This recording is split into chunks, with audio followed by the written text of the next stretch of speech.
We got a Falcons news alert for you guys this Tuesday evening. Scotty Miller is signing with Atlanta. We're going to break down that move and more over the next 8 to 10 minutes. But Adam Schefter, if you get a Schefter tweet, you know you're a big enough guy out there.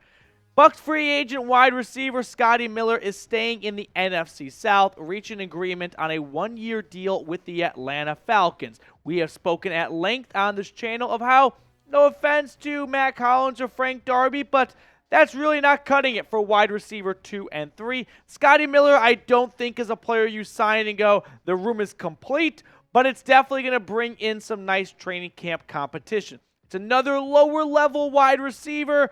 Honestly, it's just sort of a name at this point because he had one really good season with Tom Brady, and that definitely helps keep you around in the NFL. But Scotty Miller last season for the Bucs, he did not get much of an opportunity. The former Bowling Green player from Barrington, Illinois, 23 grabs, 185 yards last season for Tampa Bay. He had one really good year, and we'll look at those stats in just a second. But I want to know, just sort of off the cuff right now, what's your grade for this signing? Is it an A signing? I don't think anyone named Scotty Miller, who's got 185 yards last year, is getting an A. Hard to be an F. I'll go with B minus. B minus, more than a C plus, because we have seen a decently high-ish ceiling for a wide receiver 3 to 4 before. Now, anytime the Falcons make a signing, you know producer Nick Roloff and I are going to get to the studio and get you guys a video ASAP Rocky. So make sure to subscribe so you don't miss any sort of Falcons free agency news. Hit that sub button and help us reach 11,000 subs. Scotty Miller, or Scott if we're being professional, last season, 15 games, primarily a special teamer the last 2 seasons. But in 2020, take a moment, soak it in, 33 receptions, 501 yards, and 3 touchdowns. That is the best we have seen out of him, and that is what the Falcons are chasing after. That 2020 season where, with not a whole lot of opportunities, just 33 grabs, to get 500 yards and 3 touchdowns, not too shabby. And you know what? Here at the Falcons Today show, we have made the executive decision. Apologies to Frank Darby, but you have been bumped. Scotty Miller is now on the starting lineup with Drake London, Mack Hollins. They still need to add more to this room right now.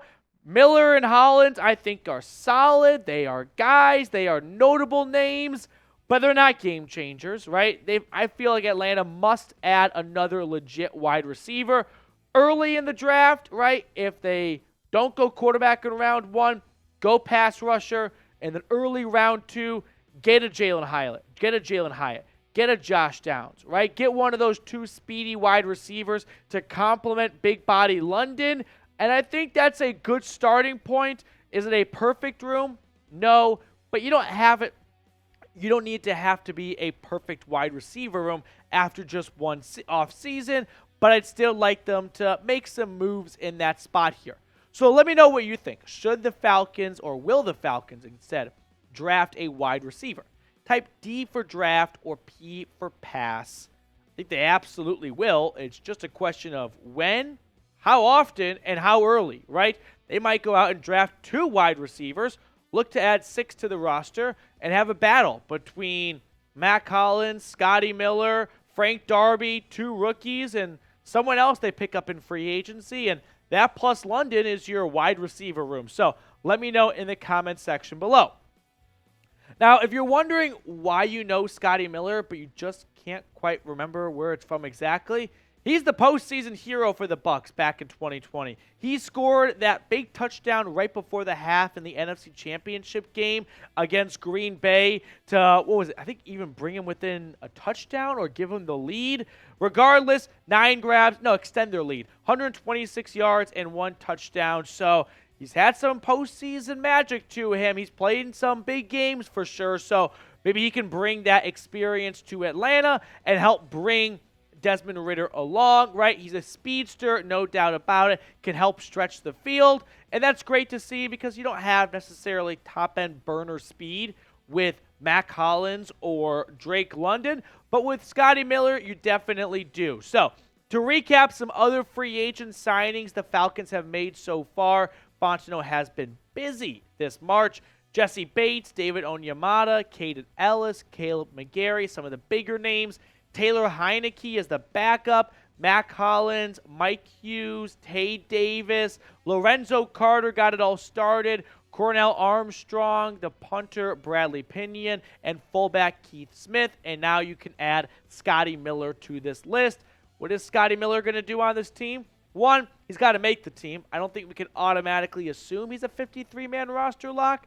Two, if he does, he's probably going to be a special team contributor as well. When you've got top-end speed like that, you can definitely help on punt and kick returns and coverage and things like that. So look for him to try and carve out a roster spot and a role on this team through special teams.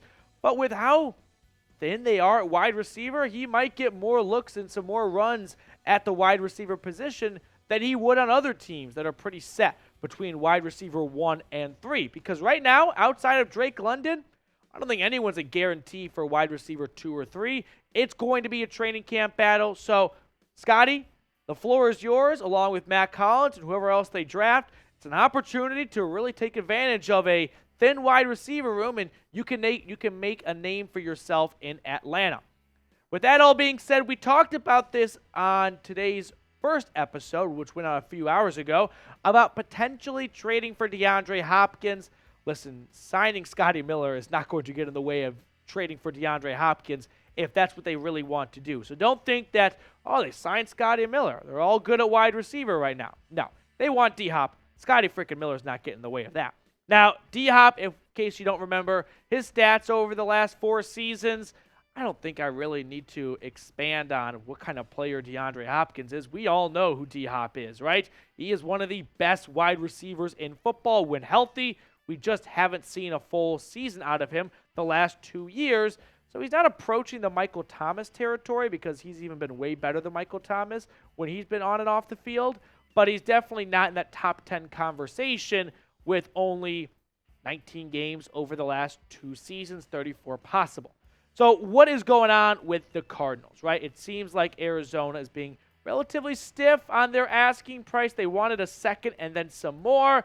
We saw Brandon Cooks go for 2 late day 3 draft picks. I'm predicting if a trade for Hopkins does not happen in the next week or so, keep in mind all the owners and GMs and head coaches are hanging out right now in Phoenix. Kind of like the Combine. It's a good opportunity. In between drinking Diet Cokes and going to their steak dinners, they can make some deals happen. So we could get a trade coming out of the next 72 hours plus, or it might be a draft day trade, like A.J. Brown or Marquise Brown last year. So be the GM for me. We'll wrap up with this here. Should the Falcons trade for D-Hop? Give me a Y for yes or an N for no. Thank you so much for tuning into today's show, making us a part of your day a second time. If you have not subscribed yet, quick friendly reminder to go ahead and do so. That way we can get more subscribers, more studio space, and you guys can get more Falcons content.